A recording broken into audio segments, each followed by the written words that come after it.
ng ating mga kababayang mga Pilipino. Tinig ng Pilipino para sa Pilipino. Isang paglilingkod sa bayan ng inupong abang lingkod 61 years in the making.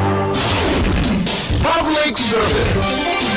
Susunod na ang ating pakikipag-ugnayan sa magitan ng pruweba. Ugnayan, pakinggan. Dito lamang yan sa ating Fun Saturday. Fun Saturday Live.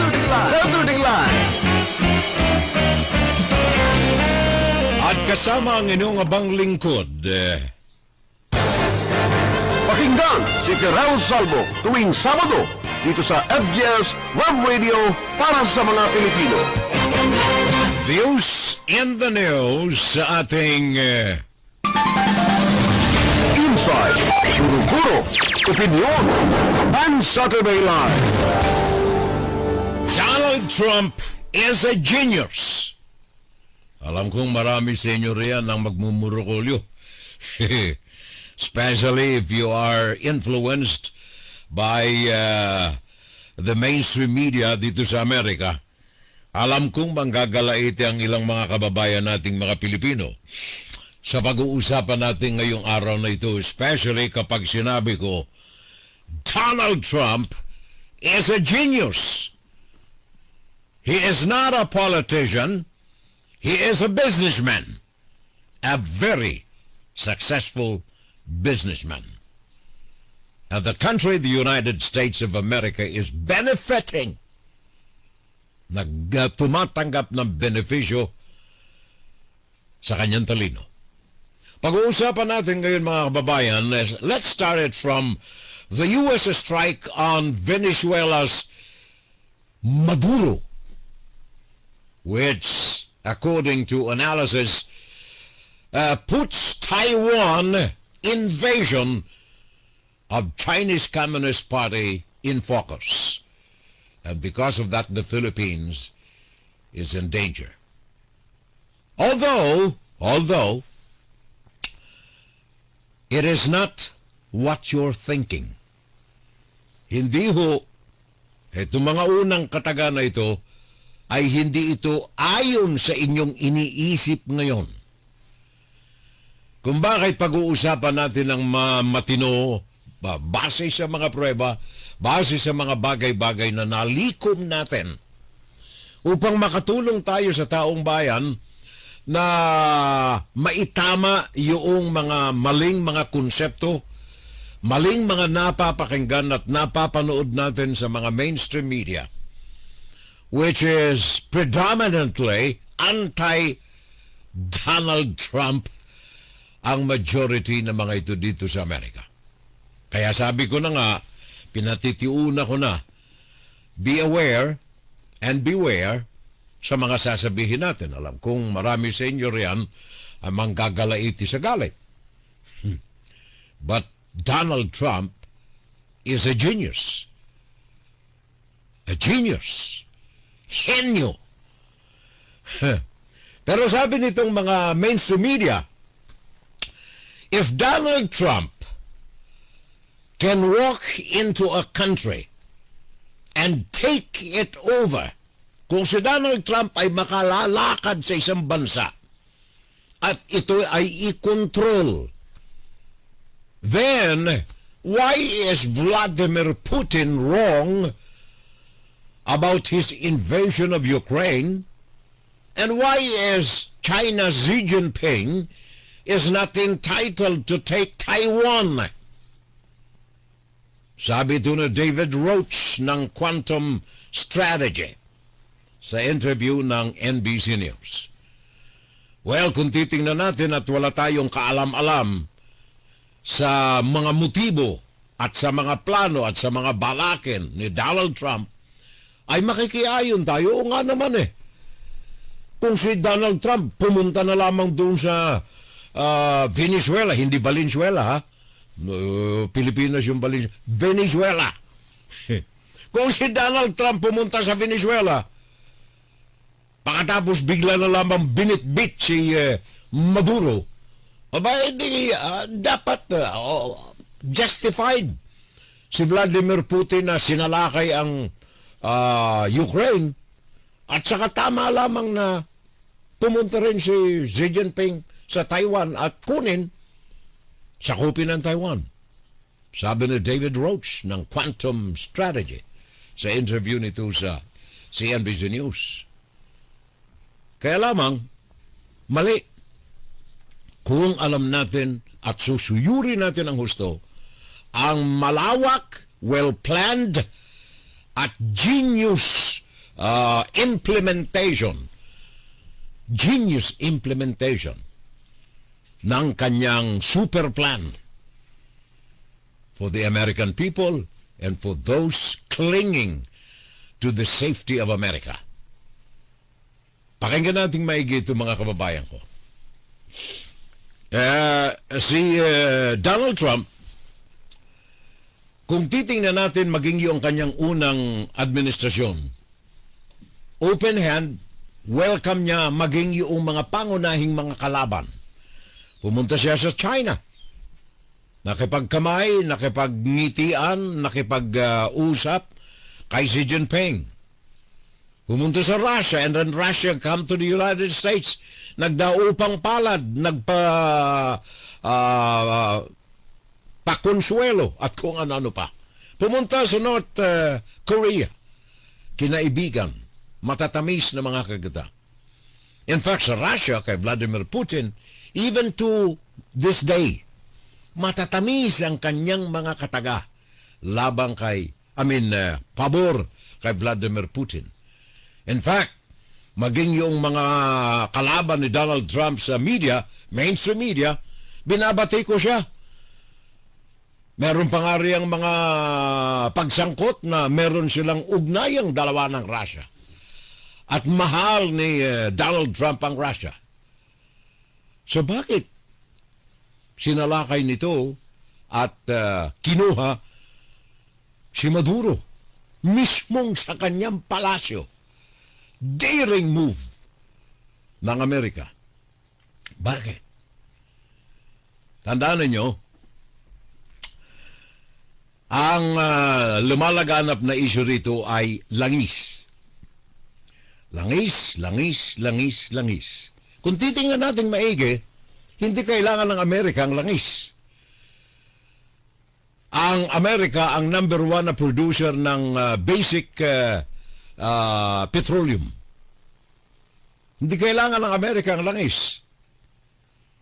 Itinigil lamang ni Joe Biden ang supply ng langis at binigyan ng preferensya ang importasyon. Pero kung langis ang pag-uusapan, hindi kailangan ng Amerika na mag-importa ng langis. Raw, hindi kailangan. Pero bakit? Dahilan dito sa langis. Ito, mainstream media ang nagsasabi nito. Iyon ang isa sa mga kadahilanan, sinangkalan lamang ni Donald Trump ang illegal na mga droga. Issue ng illegal na mga droga upang kubkubin ng Amerika ang Venezuela. Now, tingnan natin kung ang focus natin ay sa langis lamang at wala tayong kaalam-alam sa master plan na inilalatag ngayon ni Donald Trump, talagang sisisihin natin si Donald Trump.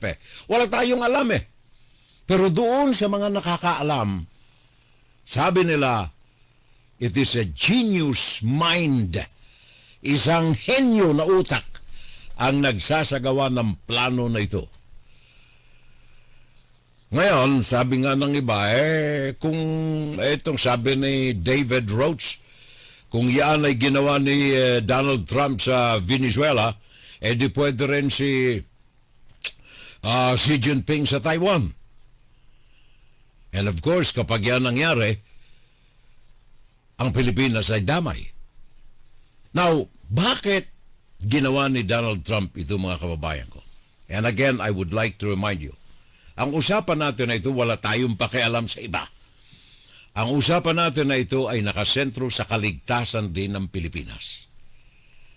Ang usapan natin na ito ay may kaugnayan sa kinakaharap ng Pilipinas. Although thousands of miles away ang Pilipinas sa Venezuela. Pero itong nangyayari sa Venezuela ay may pinakang malaking epekto diyan sa Pilipinas. Isentro muna natin sa langis. Sabi ko na nga, hindi kailangan ng Amerika ang langis ng Venezuela. But, ang Venezuela ay sentro ng aktibidad ng komunismo sa buong daigdig. The center of communist movement in the world, ang Venezuela. Bakit? Sapagat ang Venezuela ay kinakasangkapan unang-una ng Iran, Khomeini. Supply ang Venezuela ng Iran ng mga logistiko, ng mga arma sa gera, ng mga know-how sa technology sa gera. Ang kaalalay nito, kaagapay nito, kakutsaba nito ay Russia.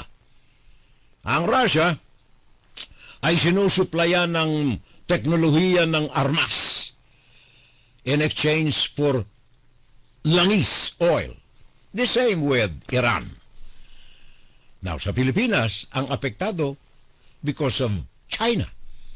Ang China po ay isang number one na supplier ng mga ekonomiya ng Venezuela. Sa kabila ng number one na supply ng pinakang malaking deposit ng langis sa daigdig ang Venezuela, pobreng-pobre ang Venezuela. Sabagat kinukurakot yung pera sa langis nitong mga cronies at ng pamilya mismo ni Maduro.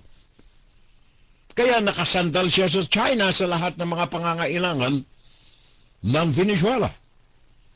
Hindi lamang nakasandal, alam mo naman ang China, magaling ito sa maniobra pag pera ang pinag-uusapan. Ang Venezuela ay nakalublob sa utang 100 billion US dollars utang ng Venezuela sa mainland China. Kasama na riyan yung mga loans, kasama na riyan yung mga provisions ng kung ano-ano in exchange for the supply of oil. Hindi tatakbo ang ekonomiya ng China kung walang supply ng langis na galing sa Venezuela. 90% ng pangangailangan ng China sa langis ay supply ng Venezuela. At sa kabilang dako ang Venezuela may utang sa China.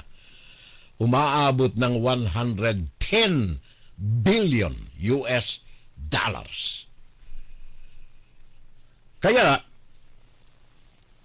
interconnected ang Russia, ang Iran, ang China sa kinabukasan ng Venezuela.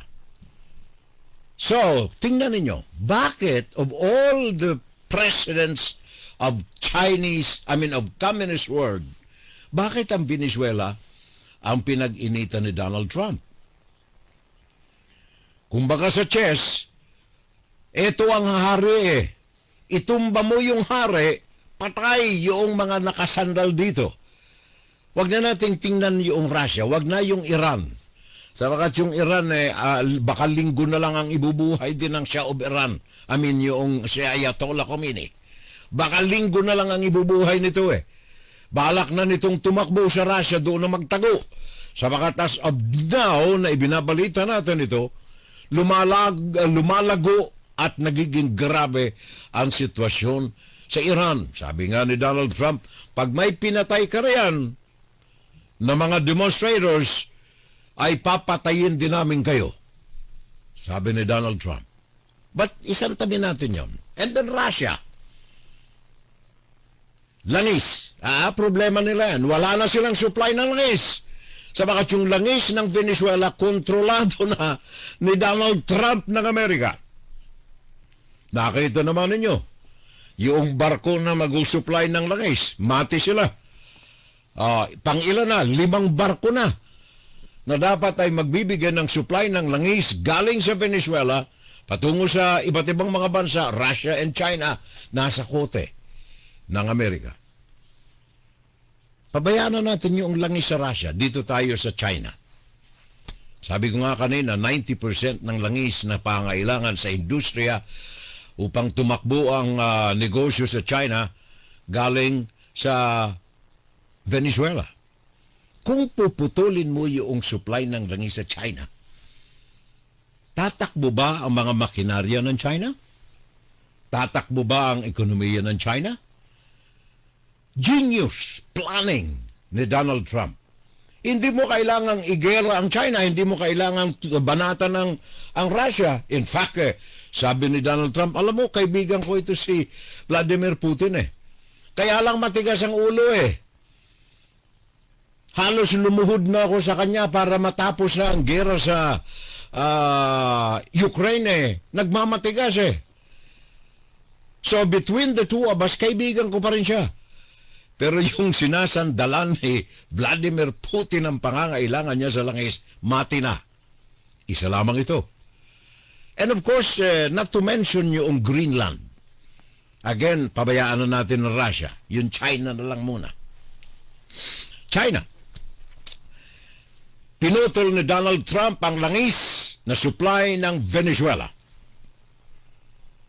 And then, ang isang retorika na ipinangangalandakan ngayon ni Donald Trump, gusto kong bilhin. Kung ayaw niyong ibenta sa akin, ay gigirahin namin at kukunin ko yung Greenland. Bakit? Bakit? Again, para i-control ang movement ng China. Wag na yung Russia, wag na. Kasi hindi naman tayo apektado ng Russia. China tayo eh. Para proteksyonan ang mga demokratikong mga bansa, not necessarily ang Estados Unidos, kundi ang mga demokratikong bansa. How? Alam naman ninyo na ang daanan, daloy ng komersyo ng China, either dito sa atin, sa West Philippine Sea, papunta ng from west to east, West Philippine Sea, o kung ito ay hindi makontrol ng China, doon sila sa taas, Antarctica. Doon sila sa kaitaasan. Dadaan sa passage ng tip ng Greenland. Alam naman natin, kung hindi niyo alam, ang Greenland, pinamumutaktihan na ng mga, kunyari ay mga commerce center ng China, pero in reality, mga military bases ito na nakatago, nagkakanlong sa negosyo, kunyari, ng China sa loob ng Greenland. The same is true with Russia. Ngayon, sabi ko na nga, genius planning ni Donald Trump. Nakikita niya ahead of time ang benepisyo sa seguridad ng democratic countries ng Greenland. Napapabayaan ito ng kanyang host country. Nakita naman ninyo ilan lang ang tao riyan. Wala pang 1 milyon ng tao riyan. 500,000 ng tao riyan or kung ilan lamang. Yung kanyang host country ay hindi siya naaalagaan ng husto. And it is posing a danger to the free world dahilan sa expansion ng Russia at ng China. China, most especially. Kaya, sa pagputok, paghuli kay Maduro, pagkontrol ng langis na daloy galing sa Venezuela, kontrolado ni Donald Trump o ng Estados Unidos ang kinakaharap ng Russia at saka ng China. Again, dito tayo sa China. China tayo. So, nakita naman ninyo, gumagamit na ng kung ano-anong mga pangloloko para lamang mailusot ang mga langis na kailangan ng China. Gawa ng, according to analysis, eto iba't ibang mga research organizations ng mga ito. Ngayon pa man, ang China ay dispalinghado na ang ekonomiya. Simula ng mga indirect na mga pag-control ng supply ng langis sa China, ang ekonomiya nito ay dispalinghado na. Maraming mga American factories na nakabase sa China ang umalis. mga factory na binuksan ng Japan sa China, wala na. Mga pangunahing mga electronic companies. Kaya ngayon sa loob ng China, sabi ng Bloomberg, sabi nila, yung Strait of Malacca na dinadaluyan ng komersyo, dinadaluyan ng langis to and from China. Pag ito ay sinakal, walang ibang mapupuntahan at madaraanan ang ekonomiya, ang flow of commerce and economy ng China, kundi doon sa Greenland. Sabi yan ng Bloomberg. Sabi ng Market Watch, ang halaga ng mga bilihin ngayon sa China ay tumataas. At ang income ng mga mamamayan ng China na dati ay galing sa mga kabundukan, dinala sa mga kalunsuran upang gamitin sa mga electronics companies, ang mga ito ay pinababalik na sa kanilang mga probinsya. Ayon ito sa Market Watch, ang mga refineries sa loob ng mainland China to this day are being challenged. Loss of specific heavy crude oils na kailangan upang tumakbo ang negosyo sa China ay nanganganib na matuyo. Bloomberg and Market Watch report. Ano ang sabi naman ng The Wall Street Journal? At kasama ang report ng Market Watch, yung mga stock market sa China, especially energy stock, ay bumubulusok, especially nang kunin ng Amerika o ni Donald Trump si Maduro at ikontrol ang daloy ng langis from Venezuela. Yan ay report, hindi ni Fiorel Salvo. Report yan ng Wall Street Journal, report ng Market Watch. Gumagawa tayo ng assignment sa ating sarili upang ihayag sa inyo mga kababayan ko ang katotohanan. Ito ay taliwas sa mga pahayag ng mainstream media maging dito sa amin sa Amerika. Sa kapakanan ng ating mga kababayan, sa kapakanan ng mga nais umunawa sa tunay na mga kaganapan, ay ginagawa natin ang lahat ng mga ito. Ayon sa Media Line at sa jns.org, ang long-term strategy na ito ni Donald Trump, ang pagkawala ng Venezuela oil, ang key strategic line ng China, ay malaki ang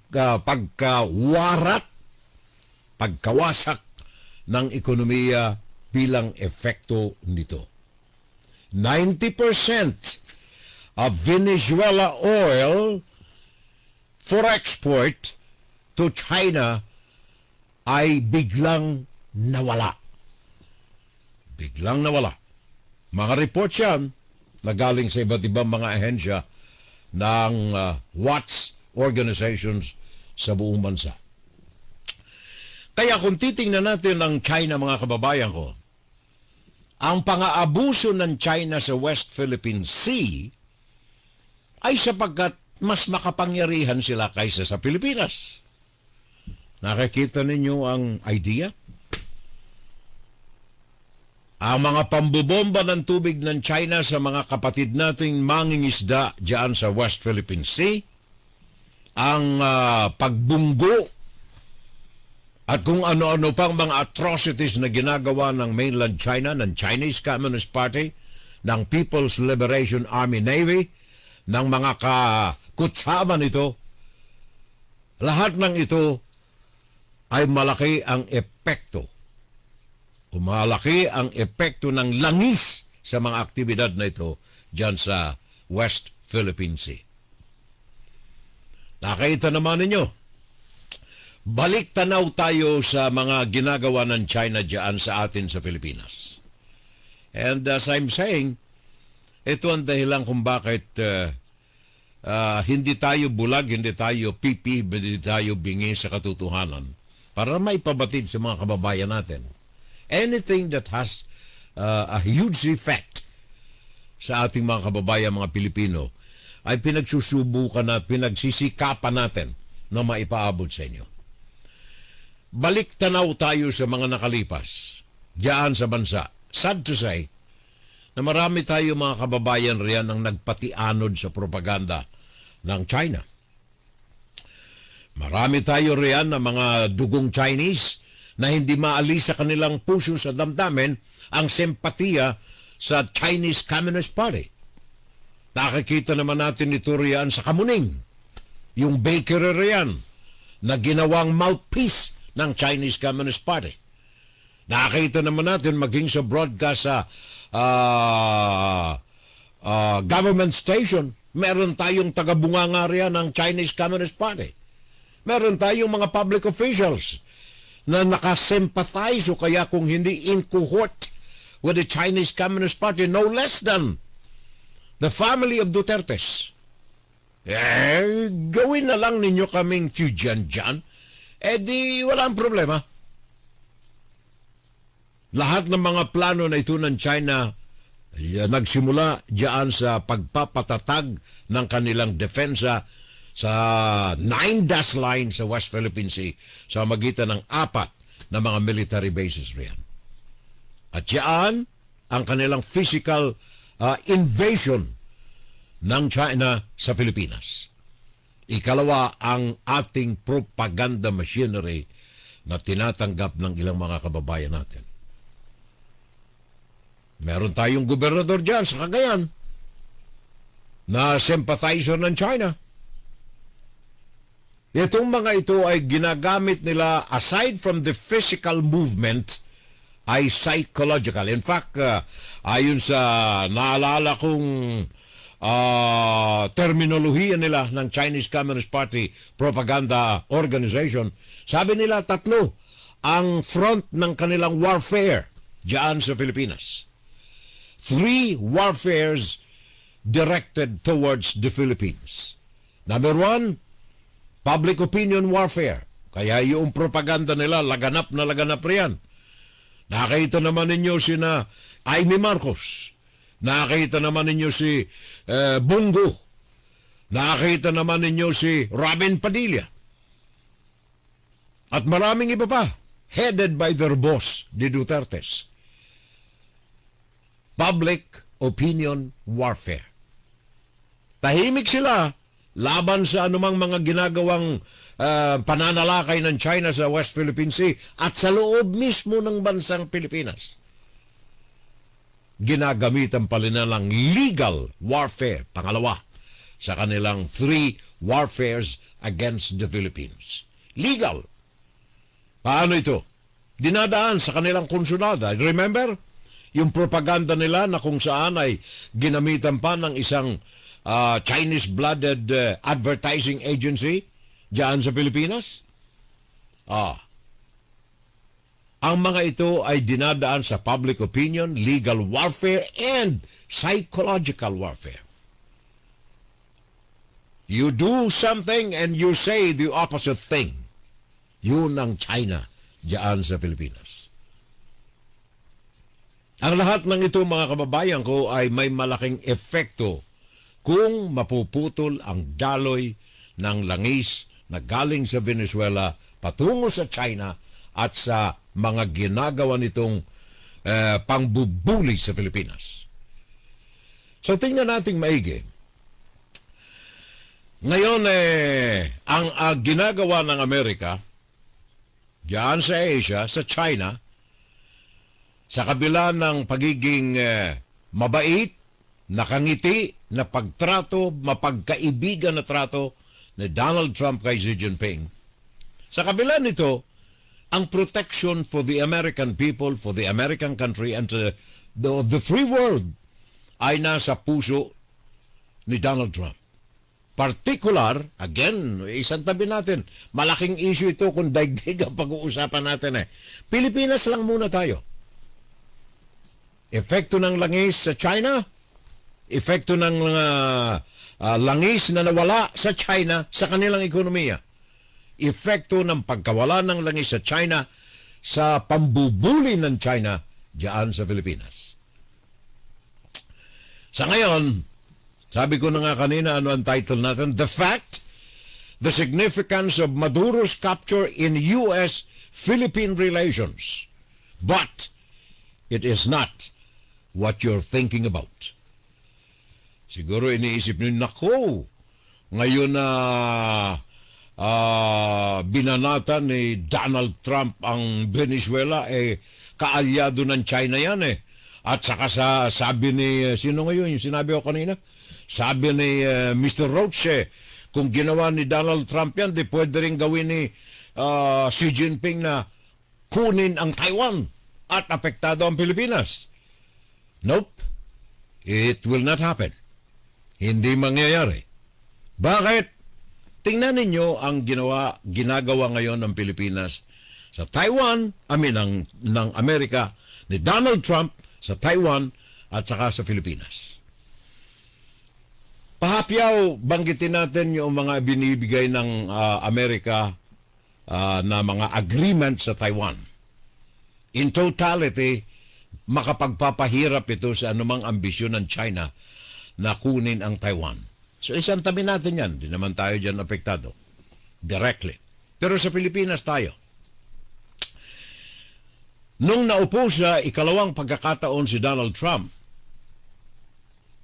lumakas ang ugnayan ng Amerika at saka ng Pilipinas. Kaya dito saludo ako kay Mr. Marcos. Again, hindi lamang yung mahiya naman kayo na binibigyan ko siya ng positive grade, 95% na grade, maging dito sa Philippine-American Cooperation Agreements, 99% ang binibigay ko riyan kay Bongbong Marcos. Bakit? Sa lagat, nakikita naman ninyo, bawat galaw ng Amerika sa Pilipinas, sumisigaw ang China. Sabagat ang bawat galaw ng Amerika sa Pilipinas ay nakapagpapahina sa kanilang motibo na tahimik at lihim laban sa Pilipinas. The truth of the matter is, and this is the fact, ito ay kumpirmado ng mga mananaliksik natin, military genius. Sabi nila, hindi makukuha ng China ang Taiwan without the cooperation of the Philippines. Mahihirapan. Kahit pa hindi tulungan ng Amerika ang Taiwan kung walang kooperasyon ng Pilipinas. Quote and unquote. Walang kooperasyon ng Pilipinas sa China. Hindi magiging madali sa China ang pagkuha sa Taiwan. At siyaan ay may resibo. Kaya nga ba't naglagay sila ng 4 na mga military bases diyan sa karagatan? 4 military bases ng China, PLA, People's Liberation Army, sa karagatan na sakop ng Pilipinas. In the guise that it is within the non-9-dash line. Remember mga kababayan ko, kailangan lamang ang konting pananaliksik para makita natin ang motibo ng China diyan sa Pilipinas. Kailangan lamang ang konting pananaliksik para mahantad ang katotohanan na ang China ay hindi kaibigan. Taliwas sa mga propaganda sa ilalim ng tinatawag nilang 3 warfares of Chinese Communist Party against the Philippines. Kaya nagtatak ng Subi Reef na ang tawag natin sa Pilipinas ay Zamora Reef. Meron silang airstrip. Meron silang harbor. May mga hangar sila riyan. May mga fuel weapon storage sila riyan. Fully equipped military base ang Subi Reef o kaya Zamora Reef. Ang Mischief Reef o kaya Panganiban sa atin sa Pilipinas. Sapagat sa ilalim pa rin ito ng teritoryo ng Pilipinas, EEZ. Meron silang mga paliparan, may daungan sila, Meron silang mga underground military structures dyan sa Mischief Reef o kaya Panganiban Reef. Diyan sa Fiery Cross Reef, ang tawag nila ay Yonghu Reef. Meron silang major, malakihan na daungan ng PLAN, People's Liberation Army Navy. Meron silang malaking air base na pwedeng liparan ng mga malalaking eroplanong pandigma ng China. At pang-apat yung Johnson Reef, yan ang Mabini Reef sa Pilipinas, na kung saan ay naandyan ang mga karagdagang military facilities. Lahat ng ito, ginawa nila from 2012. Panahon ni Aquino, kaya nga ba't nagsangat tayo ng kaso laban sa China dahilan sa pati Scarborough ay nais nilang kubkubin. 2012. Pero dahilan sa cabbage style, paunti-unti para hindi mapansin. Konting tusok dito ng bakal, tapos magmumukhang tanga. Tusok dito ng bakal, magmumukhang tanga. Ngayon, yung mga tanga naman natin na public official sa Pilipinas, headed by Rodrigo Duterte, talagang nagtanga-tangahan na. Hindi pinansin yung improvement ng 4 na mga military bases sa West Philippine Sea until nagising tayo isang umaga, kumpleto na ang kanilang mga military bases diyan sa West Philippine Sea. Yun ang nangyari riyan. Ngayon, nakita ito ng administrasyon ni Donald Trump. Tiningnan niya saan susundutin para humina ang lakas na ito na unti-unti sa magitan ng cabbage strategy na unti-unti na kumukubkub diyan sa Pilipinas. Ang una nilang target ay Palawan. Sinasauna ko na ito. Kayong mga taga Palawan, tingnan ninyo kung sino may-ari ng mga resorts diyan. Anong mga dugo ng may-ari ng mga malalaking resorts sa Palawan? At saang galing ang pera ng mga, anong tawag niyan? Mga modern cities diyan sa Palawan. Sino ang mga kapitalista riyan? Isa yan sa mga cabbage design na invasion ng China sa Pilipinas. Sabi ni Donald Trump, hindi pwede. Hindi pwede yung ganyan, pare koy. Mabait ako, binigyan ko na kayo ng tsansa ng lahat. Pero matigas ang ulo ninyo. O yun ang sinabi niya kay Maduro. Sabi ni Donald Trump kay Maduro, you know what? Binigyan kita ng chance. I've sent my Secretary of State, Marco Rubio, several times. Kumbinsihin ka. Matigas ang ulo mo. Pick up ka ngayon. Idinahilan sinangkalan lamang yung droga na fentanyl. And in fact, baging fentanyl, galing China yan. Idinadaan lamang sa Venezuela para ilublob ang mga Amerikano sa illegal na droga. And so mabalik tayo. American influence sa Pilipinas. Sabi nga ni Roach, ano sabi niya? Mapanganib ito. Kung kayang kunin ni Donald Trump si Maduro sa Venezuela, pwede rin si Xi Jinping sa Taiwan. Pero ngayon, sabi ko na nga, it is not what you're thinking. Hindi yung ganyan lamang ang inyong dapat na isipin. Bakit? Sabagat ang Pilipinas, may hirapan siya ngayon. Indirectly, parang sinasabi ni Donald Trump, hands off ka sa Pinas. Ang mga nakalagay lamang dyan ay siyam na mga cooperation projects ng Amerika sa Pilipinas sa magitan ng mga military cooperation basis agreement, pero meron pa liban dyan ng mga tahimik na pagdagsa ng depensa ng Amerika for and on behalf of the Filipino people. Alam naman natin, without China, I mean, without the United States, ang Pilipinas ay kayang-kaya, very significantly, kayang-kayang kubkubin. That was before, noong panahon yan. Ngayon, iba na ang kwento natin. Pero kaya dito, sabi ko na nga, 99% ang grading system ni Marcos para sa akin, 99% pass sa kanyang foreign policy agreements, especially with the United States.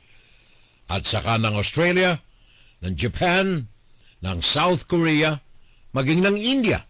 Although ang India ay nakikipagsayaw ng, nakipagsayaw siya ng tango kay Donald Trump, sayaw siya ng cha-cha kay Xi Jinping.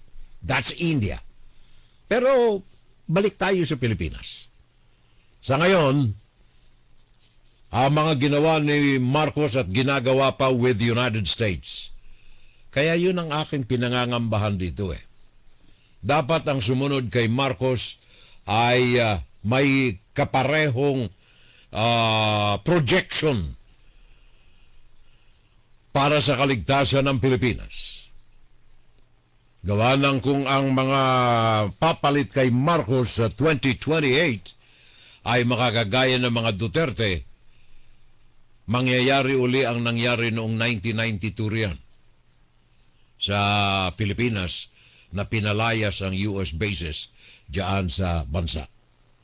Which is, nakita ninyo ang epekto. So, ang Pilipinas ay very strategic ang location nito as far as China is concerned and as far as the United States is concerned. Ginamit ng Amerika ang issue ng langis sa Venezuela upang sugpuin ang paglaganap ng China diyan sa Pilipinas. Militarization of the West Philippine Sea. Yun ang strategy ng China na ngayon ay apektadong malaki sa ginawa ng, ni Donald Trump diyan sa Venezuela.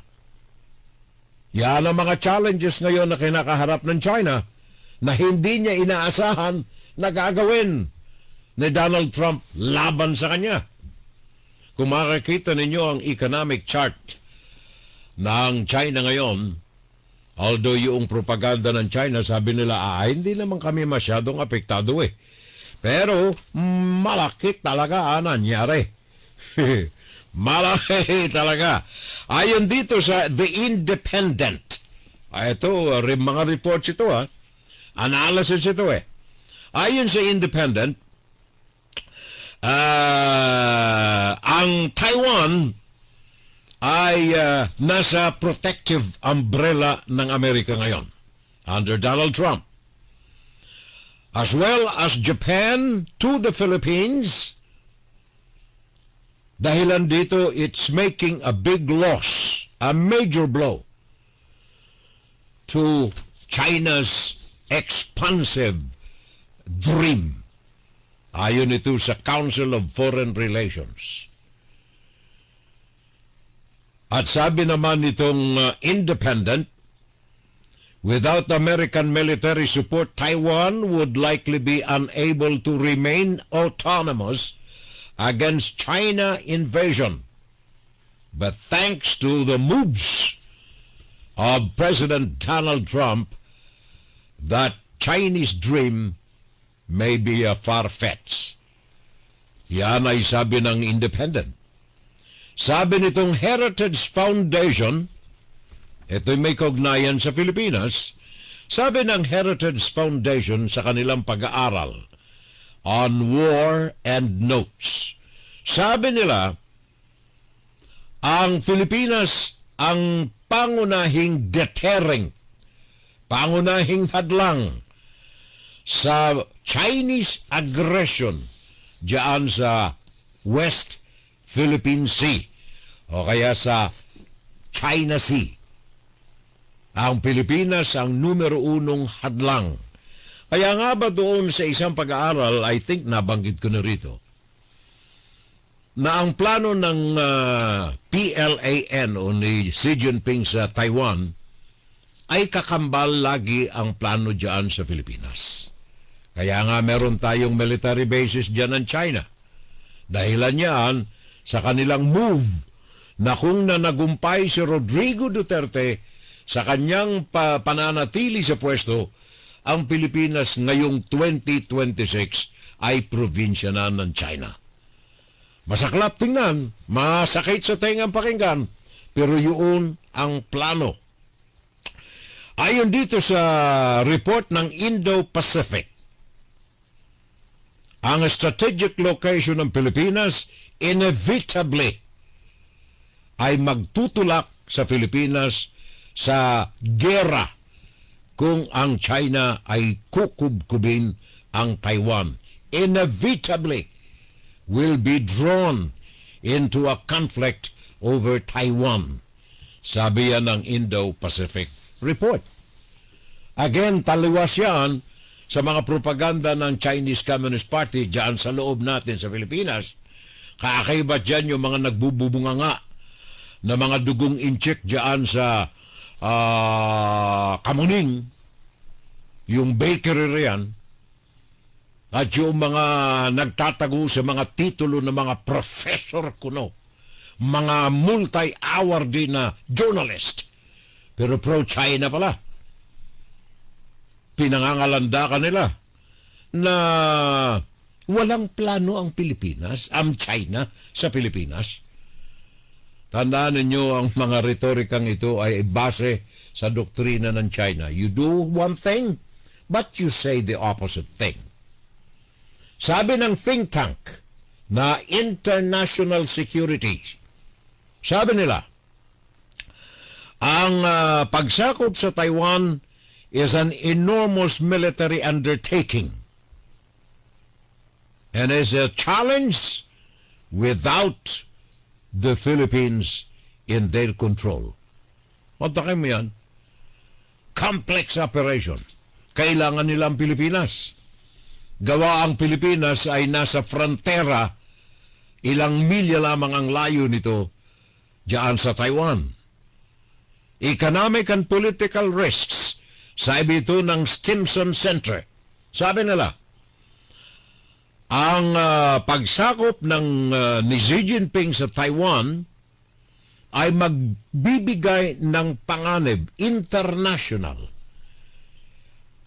Ito ay makapagpapabagsak sa ekonomiya ng mga bansa diyan sa Asia in particular, at masisira ang global trade route using the China Sea. Kaya, ito po ay mga bagay na hindi nawawaglit sa isipan ng ating mga kababayan riyan. Mga bagay na siguro tayo mga Pilipino ay dapat matutunan din ng husto. Salamat nga pala. Salamat doon sa survey. 82% ng mga kababayan, mga kadugo nating mga Pilipino ay pabor sa Amerika na bigyan ng proteksyon ng Pilipinas laban sa China. Sabi ng economic independence, sabi nila, ang China at ang Pilipinas ay mga trade partners. Pero hindi ito makapipigil sa ambisyon ng China na ikontrol ang Taiwan using the Philippines. Economic independence. Sabi nila ito. Well, ito pong mga ito, ang dami pa nitong mga pinagkukunan natin na ito. China's preferred tactic. Ito yung gray zone tactic diyan sa West Philippine Sea na ginagamit sa laban sa Pilipinas. Sabi nitong US independent research, ginagamit ng China ang gray zone tactic sa Pilipinas upang maiwasan na mag-trigger, to avoid triggering at direct involvement ng US sa mga ginagawang pambubuli ng China diyan sa West Philippine Sea against the Philippines. Yan ay ilan lamang mga kababayan. Kaya doon sa ginawa ni Donald Trump diyan sa Venezuela, sabi nitong mga think tank, political analysts, hindi ako ang may sabi, it is a genius move of President Donald Trump in his master plan to counter the powers of China, the powers of Russia, Iran, and North Korea. Kumbaga, isang putok ng kanyang tirador, ang tinamaan ay hindi lamang iisa. Ang tinamaan ay ang mga malalaking superpowers na mga komunista ang ideolohiya. Kaya sa akin, nakikiisa na rin ako. Donald Trump is a genius sa kanyang paggamit ng kanyang strategiya sa making a deal. Tandaan ninyo, 2 libro niya yan Donald Trump, 2 libro yan. Hindi inaasahan nitong mga politiko na gagamitin sa larangan ng politika. Kung titingnan ninyo kasi, ito'y maisingit ko lamang. Kung titingnan ninyo ang ginagawa ngayon ni Donald Trump, malayong malayo sa practice ng mga politicians. Ang mga politicians, gumagawa ng hakbang, gumagawa ng desisyon, pero pag nabulilyaso yung desisyon, ang kanyang tuturo yung kanyang mga kabinete, ito kasi ito ito ang sabi kasi ang report sa akin ganyan itinago sa akin ang katotohanan ng aking department secretary, kaya ganyan ang aking desisyon. Ano ang sabi ni Donald Trump the other day? Ang mga desisyong ito ay galing sa akin, and I take responsibility of these decisions. Yan ang leader, pare ko Kaya nga ba't sabi ko, Donald Trump is a genius. Walang personalan dito. Hindi ito dahilan sa kapitbahay ni Maring Mirna Guillermo, si Donald Trump, kundi base ito mismo sa mga meticulous na mga research na ginagawa natin para sa ating mga kababayan, para sa ating mga mamamayang Pilipino, saan man dako ng daigdig nandoon. Kaya, bago tayo magtapos, is it likely, posible ba, na itong ginawa ni Donald Trump na pagkuha kay Maduro, pagkontrol ng langis, na hindi dumaloy sa Chinese Communist Party, is it likely na itong aksyon ng Amerika ay makaapekto negatively diyan sa Pilipinas? The answer is resounding no. In fact, on the contrary, ang epekto nito ay positibo diyan sa Pilipinas. We have to recall the treaty obligations of the United States and the Philippines. The military interventions of America in the Philippines today. The credibility and the alliances between the United States and the Philippines. Yung tatlong yan ang matibay na sandigan ng mga Pilipino para sa kaligtasan ng Pilipinas sa kamay ng nagumagapang ni Xi Jinping sa loob ng bansa.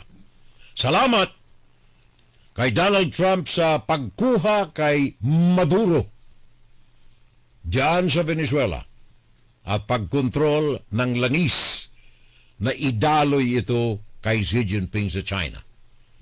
And I agree, for security reasons of the free world, kailangan, ba't hindi ako naniniwala na gustong kubkubin ni Donald Trump ang Greenland for the protection of the free world?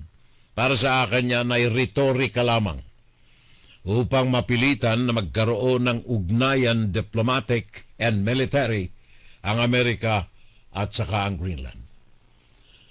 Yun ang ating kabuuan ng ating views in the news sa ating Fun Saturday Night. Inside, Guro-Guro, Opinion, and Saturday Live.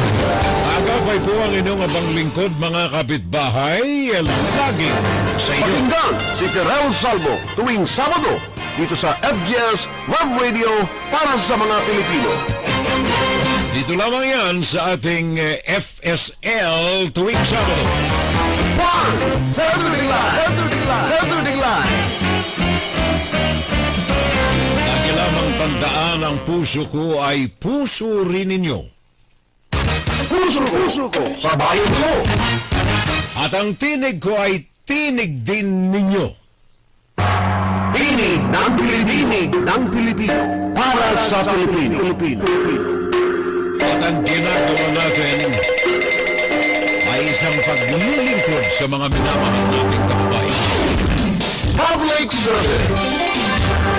Ugaliin natin, mga kababayan ko, ang makipag-ugnayan para sa malawak na kaalaman. Ugnayan, pakinggan. And thank you kay pareng Nixon Torres. Thank you very much. Sabi niya, may hirap din siguro ang mga Chinese. Ano ito? Mahihirap din siguro ang China na kubkubin ng Pinas. Remember, General MacArthur said, give me 10,000 Filipino soldiers and I will conquer the world. Oh, historical lingua. Totoo yan eh. Tama yan eh. Malaki ang kumpiyansa ni General MacArthur sa mga Pilipino. 10,000 Filipinos can conquer the world. Junior Dal, don't forget to share the program. Thank you. Yun ang inaantay ko, pare ko. Yun ang inaantay ko eh. Please, share the program. Pakinggan si Kirel Salvo tuwing Sabado dito sa FGS Web Radio para sa mga Pilipino. At sabi ni Parang Nixon Torres, also, sabi niya, he do it because he sent the message that USA has power. And also China military equipment failed to detect the USA. Alam mo, isang analysis, pare ko, na nabasa ko the other day. Kung bakit nakapasok yung mga operatiba ng Amerika, Special Forces, yung mga eroplano, yung mga helicopters, nawala ni isang putok galing sa Venezuela. Remember na ang China nag-supply, Russia, nag-supply ng mga military equipment sa Venezuela. Ang China ang nag-provide ng monitoring radar, ha? Lahat ng ito bumagsak. Wala nangyari. Kaya sabi ko na nga marami dyan ang mga magagalit sa akin. But Donald Trump is a genius. Donald Trump is a genius. Hindi lang mo sa akin galing yan eh. Ilan ang mga researchers ang nagsabi niyan eh. Kakaiba. Hindi ginawa at hindi nagawa ito ng napakaraming mga presidente ng Amerika since time immemorial. Wala nang maalala kung sinong presidente, pero walang nagawa na kagaya nito na nangyayari ngayon dito sa Amerika. And of course, ako personally, I don't believe na gusto talagang kubkubin ni Donald Trump ang Greenland. I think it is a process ayon sa kanyang how to make a deal. Ganyan lang tayo, no? Huwag kayong magagalit sa akin. Kayo riyan na mga kaibigan ko dito sa Amerika na medyo nalason din ng mga retorika ng mainstream media namin. Huwag kayong magagalit.